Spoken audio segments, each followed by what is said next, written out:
16वें number की गाथा, जिसमें अभिन्न साध्य साधन की चर्चा की और अभिन्न साध्य साधन में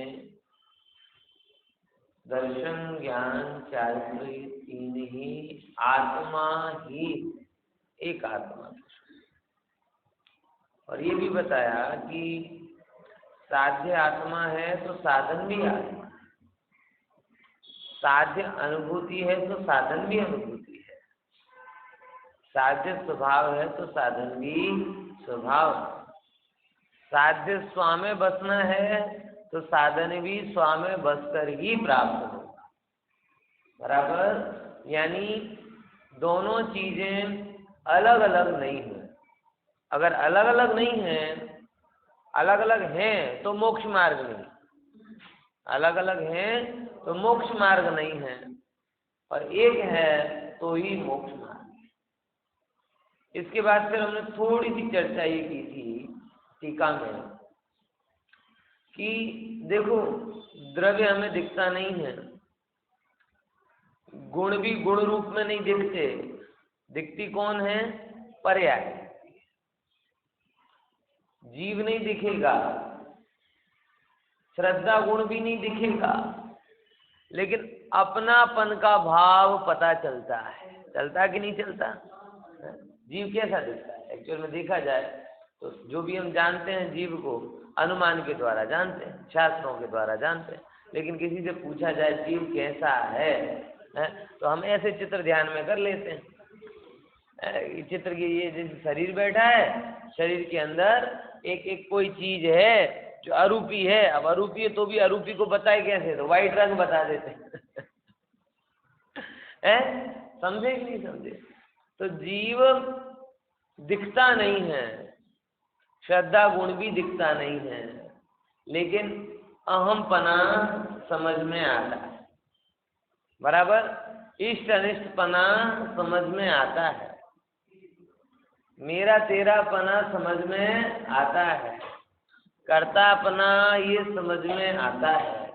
तो हे जीव, पुरुषार्थ के नाम पर क्या करना? ओहो, ये तीन ही है आत्मा, ये कहे निश्चय नहीं। इसलिए ये जो अहमपना है, वो अहमपना पर्याय को छोड़ो, अहमपना कौन कर रहा है? बोले आत्मा। तो श्रद्धा में गायक दिखा, ज्ञे ज्ञे दिखे ना, ज्ञे। हमें आत्मा नहीं दिखा, ज्ञान गुण भी नहीं दिखा। क्या दिखा? कि मैं जान रहा हूं, ये जानने की प्रोसेस दिखाई दी। तो हे जी, ये जो जानने की प्रोसेस में जो ज्ञेय दिख रहा है, जानने की पर्याय दिख रही है, ये ज्ञेय पर और जानने की पर्याय क्षणिक, और इनको जनाने वाला आत्मा बोम में। समझ में आया? राग दिखा, चरित्र जीव नहीं दिखा, चरित्र गुण भी नहीं दिखा, लेकिन क्रोध तो समझ में आ रहा है ना, मान तो समझ में आ रहा है ना, विकार तो समझ में आ रहे हैं ना। ये आइए, तो इसके लिए तो किसी से पूछने जाने की जरूरत नहीं है, क्यों भैया मुझे क्रोध आ रहा है क्या? हालांकि ये बात भी सही है। एक जगह मैंने बहुत अच्छा वाक्य पढ़ा था, क्रोध, जिद ये सब નસકોડાની જેમ હોય છે, એટલે જેને થાય એને ખબર નથી પડતી, બાજુવાળા બધાને ખબર પડી જાય। નસકોડા વાગે ना, नसकोड़ा खर्राटे है, ये क्रोध और जिद और ये सब कैसे भाव होते हैं? ये नसकोड़े की किसी भी क्रोधी व्यक्ति को पूछो, वो हम कहाँ क्रोध करते हैं, हम कहाँ क्रोध करते हैं, हम कहाँ जिद कर रहे हैं? पूरे गांव को पता चलता है कि क्रोध कर रहा है, सबको पता चलता है, और ये कहता है नहीं हम नहीं कर रहे। वो किसकी भांति होते हैं? નસકોડા વાગે ને, જે જે વગાડે છે એને ખબર, બાકી આખા ગામ ને બીજું ડટ્ટી ભરી ભરીને સુઈ જાય। સમજ્યા કે નહીં? એવું છે भाई। तो थोड़े से जागृत बनोगे, ये तो बेहोशी की पराकाष्ठा है कि जब आपको आपके अंदर होने वाले विकारों का पता ना चले। देखो, विकार का होना ये छोटी भूल, लेकिन विकार में इतने डूब जाना कि विकार हो रहे हैं और हमें पता ही ना चले, ये बड़ी भूल। समझ में आया? विकार का होना ये पता चले, ये छोटी भूल, और विकार में इतने डूब जाना कि ये हो ही नहीं रहे, मैं मतलब पता ही नहीं चल पाया, मैं बेहोश हो जाना, वो बड़ी भूल। और विकार के होते हुए भी ये मैं नहीं ऐसा जानना छोटा पुरुषार्थ, और ये मैं नहीं तो मैं इसमें क्यों पढ़ूं, ये जानकर उस विकार से हट जाना, ये बड़ा पुरुषार्थ। आई कि नहीं यही बात समझ में? बोलो क्या बोला? 4 बातें बोली, ये समझ लेना अच्छे से कि विकार का होना ये छोटी भूल है, बराबर ना? और लेकिन आपको वो क्या कहते हैं, पता होना चाहिए तब कि मुझे हो रहा है, बराबर ना? तो विकार का होना छोटी भूल, और विकार हो रहा है और आपको पता ही नहीं चले, ऐसे विकार में डूबे हो तो ये बड़ी, बराबर। और विकार के होते हुए ये मैं नहीं ऐसा श्रद्धान में रखना, ये छोटा पुरुषार्थ। पुरुषार्थ ये है, क्या बोला?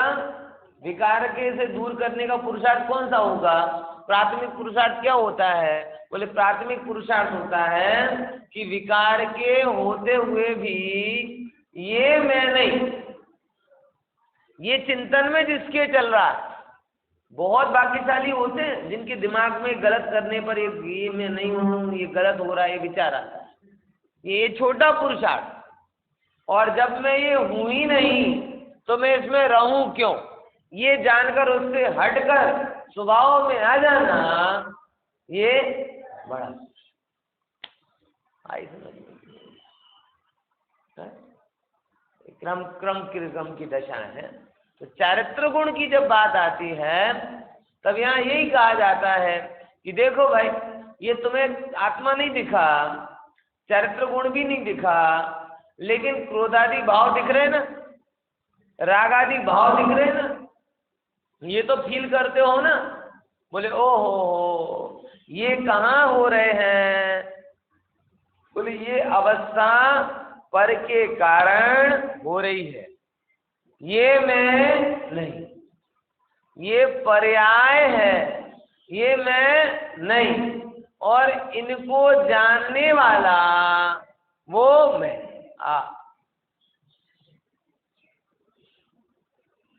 तो चारित्र की विकारी अवस्था कहो चाहे अविकारी अवस्था कहो, ज्ञायक भाव तो ज्ञायक रूप में उन्हें जानता है। समझ में आया? और जब तक आपका या हमारा उस ज्ञायक भाव पर जोर नहीं आता, एक ज्ञायक, अरे इन अवस्थाओं में क्यों रीझते हो, ये अवस्थाओं में क्यों रीझते हो? आपका बेटा पढ़ने में होशियार हो, बराबर, खेलने में होशियार हो, अच्छी पर्सनालिटी वाला हो, तो आपको इसकी महिमा आती है कि मेरा बेटा, इसकी महिमा आती है? बताओ ईमानदारी से। ये सब तो है, लेकिन ये किसकी? जोर इसका। ये क्वालिटियां तो दूसरों में भी मिल जाएंगी, लेकिन मेरे पने का मजा नहीं मिलेगा। है कि नहीं ये बात समझ में? सुंदर तो जगत में बहुत बेटे हैं, बुद्धिमान तो जगत में बहुत बेटे हैं, गुणवान तो जगत में बहुत हैं, लेकिन उनको ज्ञान मात्र में उतना मजा नहीं आता। किसमें मजा आता है? कि ये सब क्वालिटियां जिसमें हैं वो कौन है? यह मजा। आप क्वालिटियों पे रीझ रहे हो कि मेरे पने पे रीझ रहे हो? बताओ ईमानदारी के साथ। क्वालिटियां को देखकर तो हम लाइक कर सकते हैं, लेकिन अपने पने के द्वारा अहम करते हैं। समझ में आया कि नहीं? क्वालिटी अगर दिख जाए तो क्या हो सकती है? अधिकतम हम क्या करेंगे?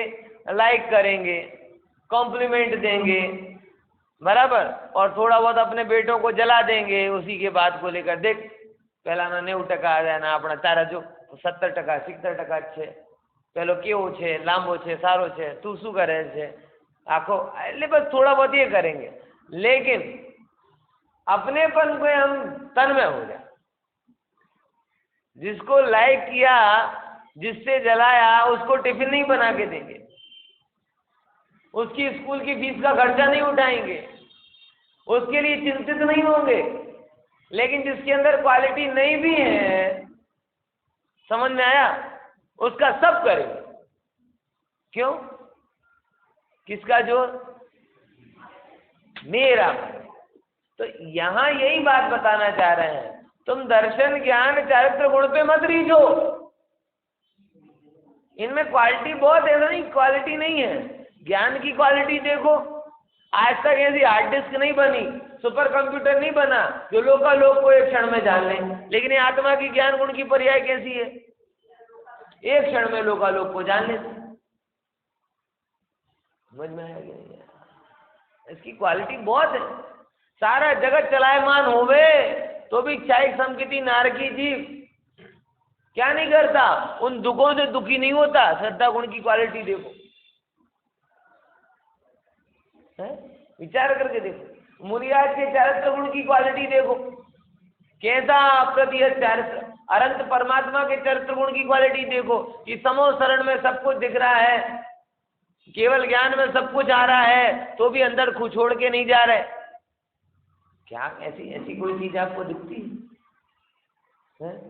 यहाँ तो मंदिर आते समय रास्ते पर किसी का झगड़ा हो जाए, एक्सीडेंट हो जाए, तो वो छोड़कर आना पुरुषार्थ का काम लगता है. कई बार तो 2-5 मिनट उसके चक्कर में लेट हो जाए. अरे अच्छा तो लग रहा है, लेकिन जाना पड़ेगा. हाँ, भगवान को मतलब क्या अद्भुत है प्रभु. ज्ञान का प्रवाह, शक्ति का प्रवाह है. विचार करके देखो, ऐसी ये क्वालिटियां हैं, लेकिन भगवान कहते हैं आनंद इसमें नहीं.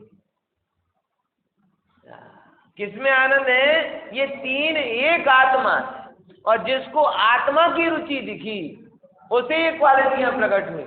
जिसे एक आत्मा की रुचि नहीं लगी उसे क्वालिटियां भी नहीं मिली. क्या बोलना है कि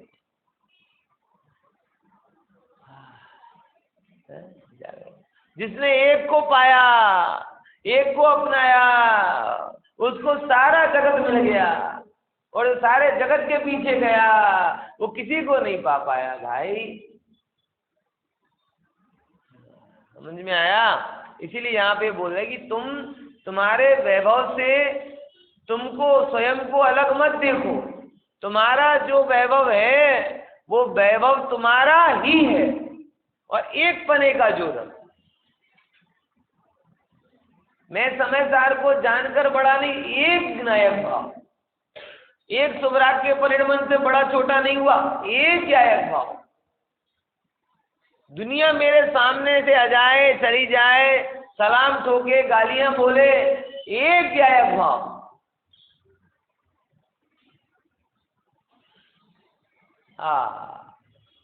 क्यों? क्योंकि गालियां भी गिने हैं और सलाम भी, और गिने में गए. देखना है बोलो. सारा जगत निंदा करे वो भी गिने, सारा जगत प्रशंसा में नतमस्तक हो जाए तो भी हमें गिने देखने नहीं, मतलब गिने में गए. बोलो.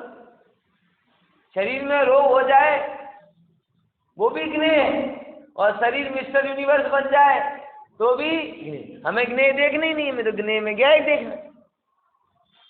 इसी मत जी को देखो, समझ में आया? ये फोटो अभी हम गया था, राजकोट गए थे, और बीच में सुरेंद्र नगर की भी एक फोटो थी. शरीर इतना क्रस्त था कि पद्मासन बैठ भी नहीं पा रहे थे. वो फोटो के लिए पीछे से डंडे का सपोर्ट देना पड़ा, नहीं तो शरीर ढल पड़ जाता. और तब भी मरण समय पे क्या बोल रहे हैं? ओ क्या आत्मा कभी मरता. समझ में आया? इसीलिए हर गिने में विनायक देखना, शरीर की जीर्ण शीर्ण अवस्था में विनायक देखना, शुभाशुभ प्रसंगों में ज्ञायक देखना, संयोग वियोग में ज्ञायक देखना। ओ दिखता कि नहीं दिखता? मुद्दा ही है। दिखे तो धर्मी, और नहीं दिख रहा अभी तो अभी भी धर्म में कमी है भैया। सीधी सीधी सी बात। और देखो एक बात समझ लेना, ज्ञायक दिखना चालू होगा तो मोक्ष मार्ग में बढ़ोगे, नहीं दिखना चालू होगा तो यही 16वें 17वें नंबर 17वें 18वें नंबर की गाथा है ना, उसमें यही बताएंगे कि राजा को पहले जानता है, फिर श्रद्धान करता है और फिर अनुचरण करता है। पहले कहां से चालू करता है? ठीक है ना, ये 17वें 18वें की भूमिका यहाँ से बनी। अब बीच में ये जो कलश है, ये कलश भी लगभग 16 से लेकर 16, 17, 18, 19 ये 4 कलश हैं, बराबर। इन 4 कलश में से तो अपने कलश लेना नहीं है, लेकिन 4 कलश में क्या बताया गया है? एक बहुत प्रसिद्ध शब्द आया है मेचक, मेचक अमेचक। ये शब्द मुझे बहुत परेशान करता था, ये क्या मेचक है? बताओ किसको अर्थ पता है इसका? है मेचक शब्द का बड़ा, जब मैंने कोश ग्रंथ देखा तो बड़ा सुखद अर्थ इसका मिला। अपन तो साहित्य का अर्थ वो थोड़े विचार ना, मेचक मतलब एक अनेकाकार, ये तो अर्थ उतना पर्याप्त नहीं। मेचक का एग्जैक्टली अगर आप कोश में देखेंगे ना, कोश में, तो पता क्या अर्थ बताया जाता है? अनेक अवस्था रूपी सिमिलर अर्थ है। एग्जैक्टली मेचक तो आपको जान के आनंद होगा। मोर देखे, मोर, मोर का पंख देखा, पंख की आंख देखी, आप समझ में आ रहा है कि नहीं आ रहा? मोर रचित रंग बिरंगा, बराबर। उसमें भी सबसे ज्यादा रंग कहाँ होते हैं? उसके पंख में। और पंख में भी सबसे ज्यादा रंग कहाँ होते हैं? उसकी जो आंख जैसी होती है ना, एक वो बनी हुई होती है, उसमें कलर कॉन्ट्रास्ट आप देखो, वो मेचक। मेचक अगर आप साहित्य से अगर किसी कोश ग्रंथ में देखोगे तो मेचक के 2 अर्थ निकलते हैं, एक तो गहरा काला या नीला, एक तो ये अर्थ निकलता है, और दूसरा उस मेचक का शाब्दिक अर्थ जो यहाँ 100% घटित होता है वो कौन सा है? मोर के पंख की वो जो एक आंख जैसी होती ना, ध्यान में आ रहा है ना सबका? तो कोई यही हो, ये देखो इसमें चित्र में दिख जाएगी थोड़ी सी, ये चित्र की पीछे दिख रही ना, पीछे इस वाले में भी दिख रही, उसमें भी दिख रही सब। हाँ, 4 जो दिख रही है ना, वो आंख कहलाती, वो साहित्य में मेचक। अब सबसे ज्यादा कलर कॉन्ट्रास्ट कहाँ दिखाई देता है? पूरे मोर में। वैसे तो सबसे रंग बिरंगा पक्षी कौन है? मोर। और उसमें भी उसके सबसे ज्यादा कीमती कौन? पंख। और पंख में भी सबसे ज्यादा कलर कॉन्ट्रास्ट या सुंदरता का कारण कौन? वो उस पंख की आंख। आप कभी गहराई से देखना, उसमें नीला रंग, पीला रंग, काला रंग, कितने सारे रंग बिरंग उसके अंदर दिखाई देते। कोशकार ने उसे मेचक कहा है। और मैं पूरी तरीके से आश्वस्त हूं कि अमृतचंद्र आचार्य भी जब कलश लिखकर मेचक बोल रहे हैं तो मेचक का अर्थ उनके दिमाग में यही। समझ में आया? क्योंकि देखो यहाँ पे ही बता रहा है कि ये तीनों आत्मा में, देखो आप विचार करके देखो, ज्ञान दर्शन चारित्र ये कितने मिले जुले हुए से लगते हैं। अपने को तुरंत लगता है ना, जहाँ अपनापन होता है वहां जानने का भाव हो जाता है, जहाँ जानने का भाव होता है वहां राग हो जाता है, ऐसा ही होता है ना। ऐसे समझो, क्या भाई किसी का पर्स खोया है तो सबसे पहले अपनापन हुआ, बराबर। अपनेपन में अगर नहीं हुआ, अरे हाँ खोया, कैसा है भाई, कैसा है, तुरंत जानने का भाव हुआ, और जानने के बाद तुरंत राग हुआ, अच्छा राह मिल गया, नहीं मिला, हमें तीनों एक से लग रहे, तुरंत के तुरंत हो रहे ना। जहाँ अपनत्व होता है वहां जानने का भाव होता है, जहाँ जानने का भाव होता है वहां राग हो जाता है। तो हमें ऐसा लगता है कि मानो तीनों एक, विकार में तीनों एक लग रहे,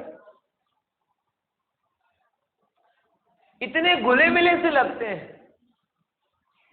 और इसी के कारण हम समझ भी नहीं पाते। कई बार ज्ञान को राग का कारण मान लेते हैं, राग को ज्ञान का कारण मान लेते हैं। देखो भाई, यहाँ दो चीज पे बताना है, एक गुण दूसरे गुण में मिलता नहीं है और सारे गुण एक आत्मा में मिल जाए, ये दोनों के बीच के अंतर को समझना। क्या बोला?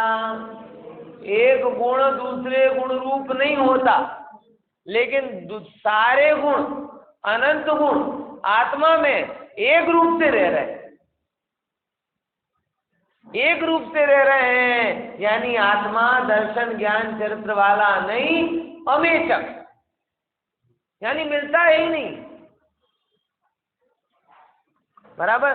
लेकिन जो अज्ञानी जीव हैं उनको वो मेचकपना यानी एक में पना बहुत दिखाई देता है। इसीलिए उन्हें ये लगता है कि चारित्र के विकार को रोकने के लिए ज्ञान को बांध दो, बराबर।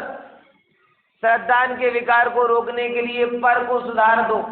अरे भाई, श्रद्धा ज्ञान चारित्र ये तीनों अलग अलग हैं। ज्ञान से विकार नहीं होता, ज्ञान तो स्वभाव। और आत्मा के इन तीन रंगों की तरफ मत जाओ, आत्मा तो इन तीनों में एक रूप। तो ज्ञान को विकार का कारण मत जानो, ज्ञान को ज्ञायक को कारण मानो, ज्ञायक को जानने का कारण। क्या समझे? फिर से दोनों को समझो जरा। ज्ञान को विकार का कारण मत जानो। जिनने भी ज्ञान को विकार का कारण माना, मतलब कौन मानता है ज्ञान को विकार का कारण? कौन मानता है? कैसे मानता है? हम मानते कि नहीं मानते? बताओ, विचार करके देखो। इसने बोला तो गुस्सा, बोला तो कैसा हुआ? बोला किस रूप में आया? ज्ञान के रूप में आया, तो गुस्सा आया। मतलब तुमने किसको कारण माना? ज्ञान को। इसने ऐसा किया तो गुस्सा आया, तो किसका कारण माना तुमने? ज्ञान को विकार का कारण। ये बिल्कुल बाल हट जैसी है। जैसे आप स्कूल में रहते हैं, टीचर आमाने चिड़ाए छे, तू केम चिड़े छे? કોને ચડાય? એટલે કોઈને શું કરે? જ્ઞેય રૂપે આવે, અને જ્ઞેય રૂપે આવે તો તમારું શું કહેવાય? વિકાર થાય। તો તમને શું લાગે? ज्ञान ने लीधे। अरे भाई, ज्ञान तो शुद्ध है, ज्ञान के कारण विकार नहीं होता। तो ज्ञान से को विकार का कारण मत मानो, ज्ञान ज्ञायक को प्रसिद्ध करते हैं ऐसा मानो। क्या समझे? ज्ञान की दशा है एक सेंटर दशा। इससे एक तरफ ज्ञेय दिख रहा है और एक तरफ ज्ञायक दिख रहा है। एक तरफ आपने ज्ञेय को देखा ना, तो ज्ञेय में एक बाहरी दृष्टि दिखी, कहाँ से ये ज्ञेय आया, बराबर। और एक ये है कि ये ज्ञान कहाँ से आया। तो अधिकतर हम भूल क्या करते हैं? ये ज्ञेय कहाँ से आया, हम इस पे अटक जाते हैं, लेकिन हम ये नहीं खोजते कि ज्ञान कहाँ से आया। आई कि नहीं ये बात समझ? अगर ज्ञेय को देखकर ये ज्ञेय कहाँ से आया, तो उस वाले व्यक्ति ने कुछ बोला, उस वाले व्यक्ति ने कुछ किया, उस वाले व्यक्ति ने कुछ पहना, उस वाले व्यक्ति ने कुछ कहा, वो ये लेकर आया, वो ये लेकर गया, उसने फोन किया, उसने ऐसा किया। पर ये सब जो बाहर की तरफ गए वह कर्म बंद कर्म बंद कर्म बंद कर्म बंद कर्म। तो आपने ज्ञान को क्या मान लिया? विकार का कारण। ये यहाँ पे सिद्धांत समझना है कि ज्ञान को विकार का कारण मत मानो, ज्ञान ज्ञायक को प्रसिद्ध करता है ऐसा।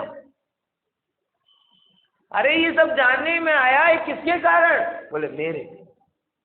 जैसे ही आपने उसको स्विच कर दिया किस तरफ?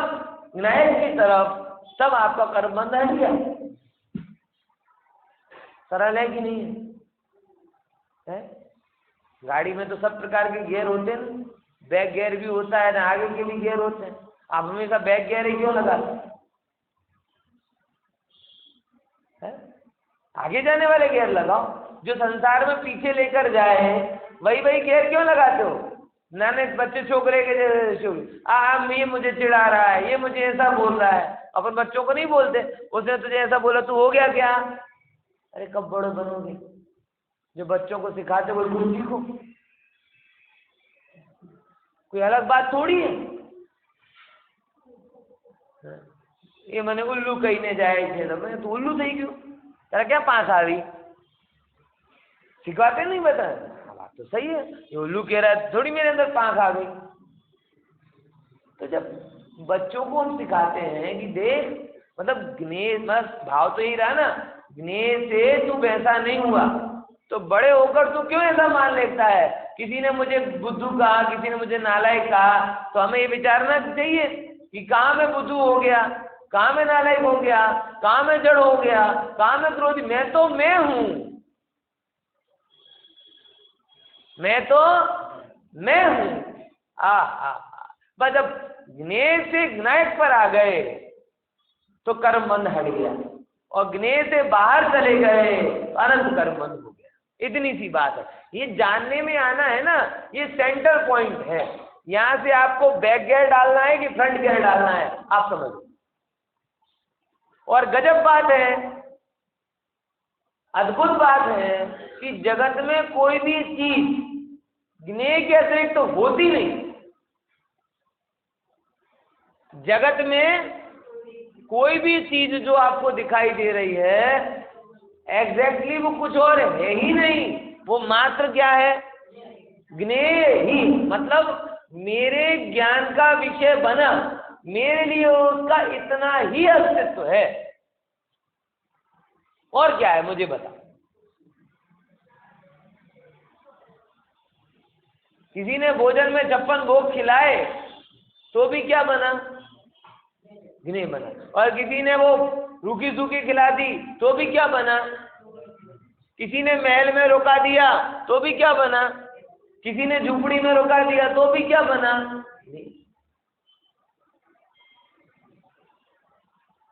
है? तो गणेश को देखकर पर की तरफ जाना कि गणेश को जानकर आत्मा की तरफ आना, ये च्वाइस हमारी।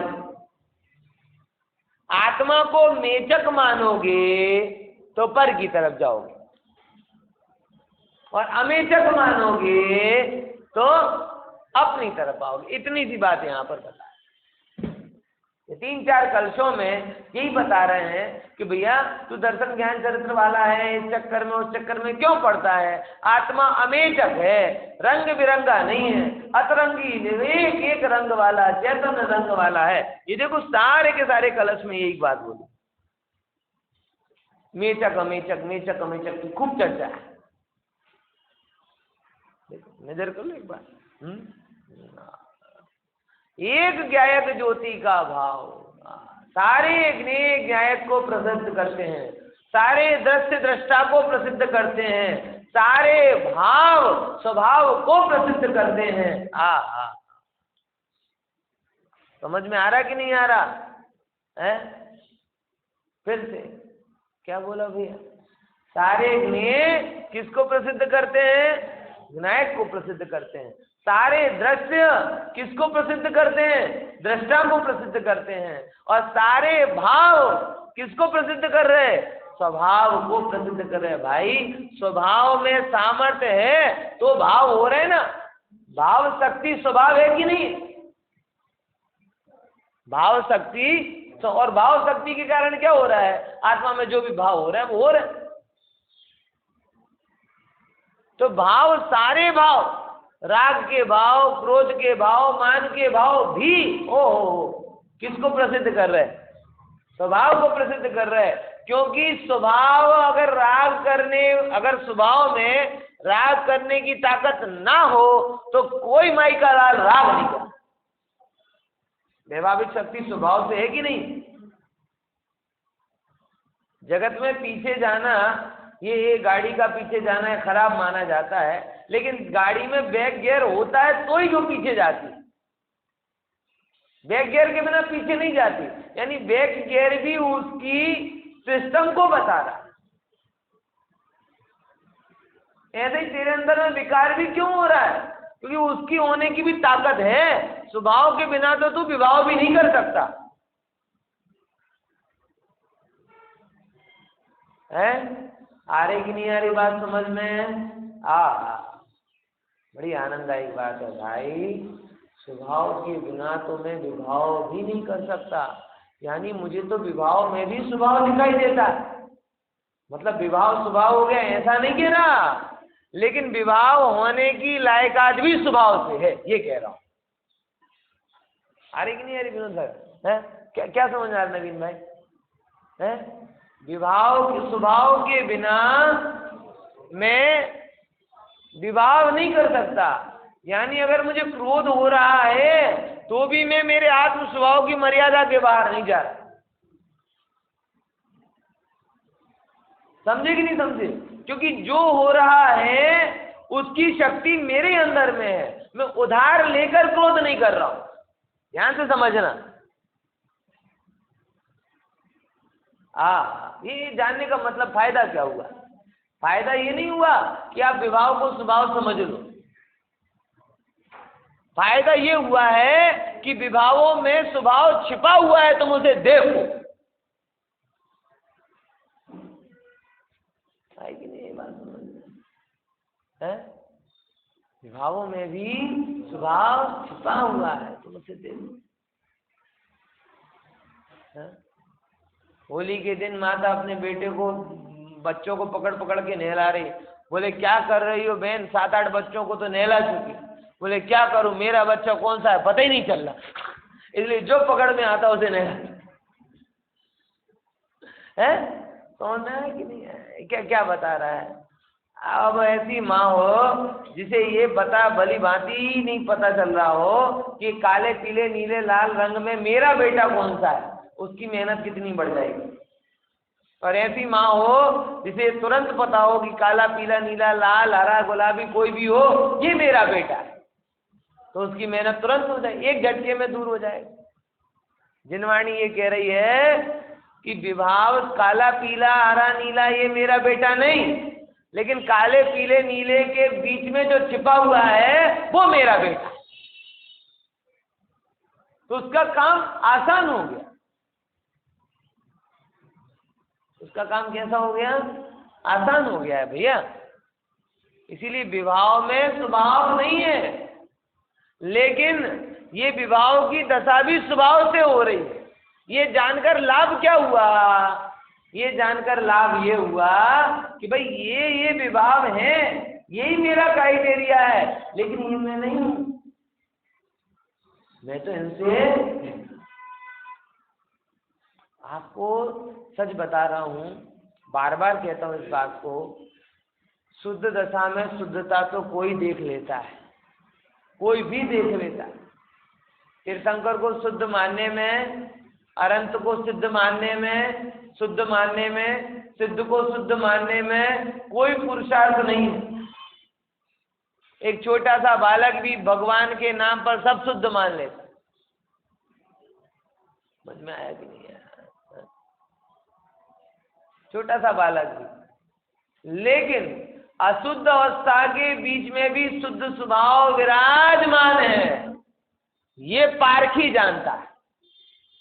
अनगढ़ पत्थर में भी हीरा छिपा हुआ है, ये जौहरी जानता है। और जो जानता है वो पा लेता। ये समझदार वो दृष्टि आपको देना चाहता भैया। विवाह स्वभाव नहीं है ये पता है, लेकिन विवाहों के बीच में भी तुम स्वभाव को देखो, ये स्वभाव को देखो ना। पटेल साहब के जीवन का एक प्रसंग आता है ना, जब देखने का दृष्टिकोण बड़ा गजब होता है सरदार पटेल का, कि जब वो भारत में दंगे हो रहे थे, एक प्रसंग शायद आपने वो पिक्चर देखी होगी, मैंने पढ़ा था वो सरदार पटेल के ऊपर, क्यों गए निजामुद्दीन, उसमें गए, दंगे हो रहे थे, जान की संकट थी, तो एक भाई ने उनके ऊपर थूक दिया। क्या कर दिया? गुस्से में उनके ऊपर थूक दिया। तो पटेल साहब ने उसे पूछा, और ये नहीं बोला सिक्योरिटी की उसको पकड़ के मार के डाल दो, क्या बोला? चलो अच्छा हुआ, कम से कम एक ने तो गुस्सा थूक दिया। ये इनका प्रसंग आता है जीवन का। कम से कम अच्छा हुआ, क्या हुआ, एक ने तो क्या कर दिया, गुस्सा, गुस्सा थूकना मतलब एक मुहावरा है। जब कोई व्यक्ति मतलब अपना थूक देता, मतलब बाहर निकाल दिया गुस्सा, गुस्सा थूक दिया, तो उसने यथार्थ में थूका, लेकिन उन्होंने किस रूप में ले लिया उसको कि चलो अच्छा हुआ, इतने सारे लोग तो गुस्सा पेट में भरे। उसने क्या किया, ये सामर्थ्य कैसे आती, कोई सम्य विचार करके देखो। अरे यहाँ तो स्वभाव की सामर्थ्य नहीं थी, ये तो सब भारतवासी, सब मेरे अपने, ये विचार किया था तो ऐसी सामर्थ्य आ गई। और ये सब सिद्ध है, जब ये विचार में आएगा तो गज कुमार के ऊपर सिगड़ी जलेगी और गज कुमार जी गुस्सा नहीं करेंगे। ये सत्य तब बनेगा। बाकी तुम अंदर में जहर रखो और फिर कोई बोले कि उंगली दिखा के जाए और मुझे गुस्सा ना आए। भैया स्वभाव से सिद्ध देखे बिना किसी की कसाय शांत नहीं, विभाव में स्वभाव देखे बिना किसी की कसाय शांत नहीं।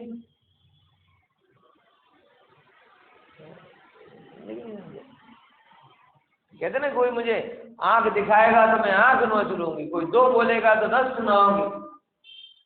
ये जो बात है ना, ये अंदर में समता के बिना हो। और जब आप सब में ये स्वभाव देखो, ओ सब सिद्ध, सब साधर्मी, मैं भी सिद्ध, मैं भी पूर्ण, व्यक्त दशा में भगवान सबने देखा, अव्यक्त दशा में भगवान जिसने देखा, भगवान ने अपने केवल ज्ञान में उसे भगवान देखा। समझ में आया क्या बोला? व्यक्त दशा में भगवान सबने देखा, लेकिन अव्यक्त दशा में जिसने अपने आप को भगवान देखा, भगवान ने अपने केवल ज्ञान में उसे भगवान देखा। इतनी सी बात है यहाँ पर।